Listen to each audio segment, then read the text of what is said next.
भाई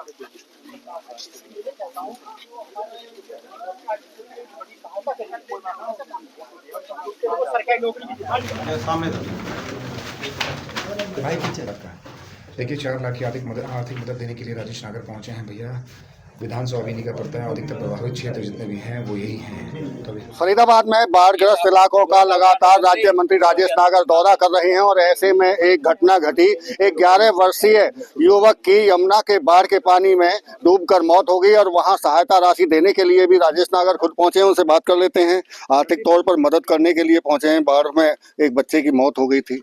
हाँ, ये बहुत दुखद एक घटना थी। एक 11 साल के बच्चे की जो डूबने से मौत होगी। 4 बच्चे थे ये और 3 तो वो बचा लिया गया था और एक बच्चा नहीं बच पाया था। और हमारी सरकार की तरफ से 4 लाख की आर्थिक मदद उनके परिवार को दी गई है और आगे भी जो भी सहायता होगी, जो भी जरूरत होगी, हम और हमारी सरकार पूरे परिवार के साथ खड़ी है। मुख्यमंत्री नायब सिंह सैनी की तरफ से ऐलान भी किया गया है कि जितने भी बाढ़ से नुकसान हुए हैं उसकी भरपाई सरकार करेगी। तो किस तरह की भरपाई सरकार की तरफ से की जानी है? देखो, क्षति पोर्टल पे अपना रजिस्ट्रेशन कराकर जो भी किसान भाई की या जो भी हमारे किसी की फसल का नुकसान हुआ है उसको पूरी भरपाई करी जाएगी और जल्दी उनके खाते में उनका भरपाई का पैसा आ जाएगा। हरियाणा में काफी इलाका बाढ़ से प्रभावित हुआ है। क्योंकि बीपीएल परिवारों को जो राशन दिया जाना है, आपका विभाग भी है, तो क्या वहाँ कोई आपने आदेश दिए हैं कि क्योंकि नुकसान हुआ है, घरों को खाली करना पड़ा, उनके पास में नुकसान अनाज का भी हुआ होगा? बिल्कुल बिल्कुल। और इस तरह की कोई भी अगर शिकायत है या कोई हमारे पास सूचना आती है कि भी किसी का नुकसान हुआ है, उसकी भरपाई की जाएगी। और अभी हमने अगले हफ्ते ही सारे डीएफएससीज के एक और सभी अधिकारियों की एक बैठक बुलाई है और उसमें एक उसका जो भी हमारे पास शिकायतें आएंगी उनको दूर किया जाएगा। एक सवाल फरीदाबाद से जुड़ा, चूंकि सबसे ज्यादा आपकी विधानसभा में ही प्रभावित हुई है बाढ़ से इलाका जो हुआ है, कितना एरिया प्रभावित हुआ है और अब तक की रिपोर्ट क्या है आपके पास? देखो, ज़्यादातर जो यमुना के किनारे जितने गांव आते हैं वो हमारी विधानसभा में ही आते हैं।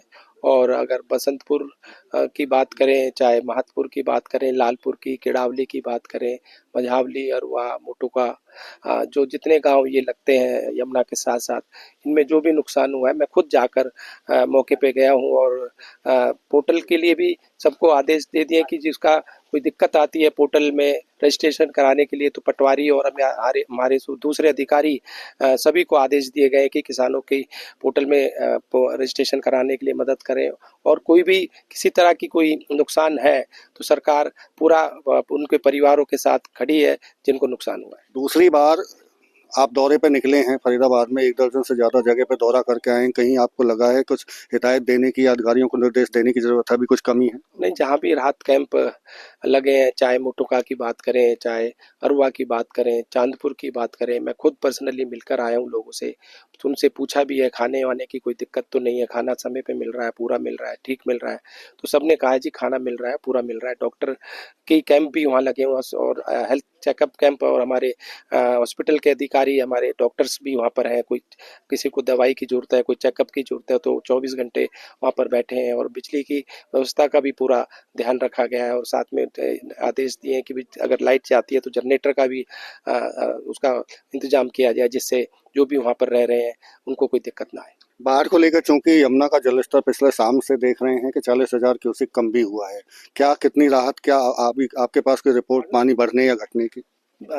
पीछे से पानी नहीं आने की वजह से 3 फुट तक का पानी का लेवल कम हुआ है और उम्मीद है आज रात तक, शाम तक और लेवल कम हो जाएगा। और ये राहत की बात है कि पीछे से पानी कम होने की वजह से जो यहाँ पर पानी भर गया था वो बहुत कुछ जगह कम भी हो गया। एक आखिरी सवाल आपसे, चूंकि आपने क्षतिपूर्ति पोर्टल का जिक्र किया, किसानों का जो नुकसान है उसकी भरपाई सरकार करेगी, लेकिन भूपेंद्र सिंह हुड्डा ने मांग की है कि जिनके मकान क्षतिग्रस्त हुए हैं, दुकान क्षतिग्रस्त हुए हैं, उनकी भी भरपाई सरकार करे। हाँ, उसके लिए भी हमने बात की है ऊपर। और इस तरह की कोई हमारे पास खबर आती है कि भी कोई किसी का मकान या घर की नुकसान हुआ, उसके लिए भी हम कोशिश करेंगे उसकी भरपाई की जाए। बिल्कुल, ये थे हमारे साथ में राज्य मंत्री राजेश नागर, जो बड़ी बात कह रहे हैं कि जिसका भी जो नुकसान हुआ है उसकी भरपाई सरकार करेगी। इस बात को को लेकर मंथन सरकार में भी किया जा रहा है। इसके साथ साथ उनका कहना है कि अब जल्द बाढ़ से फरीदाबाद को राहत मिल सकती है, क्योंकि लगातार पानी कम होता जा रहा है और ऐसे में एक जो परिवार के बच्चे की जो मौत हुई थी उसको भी सरकार की तरफ से 4 लाख रुपए का चेक उनकी तरफ से आर्थिक मदद के तौर पर सौंपा गया है।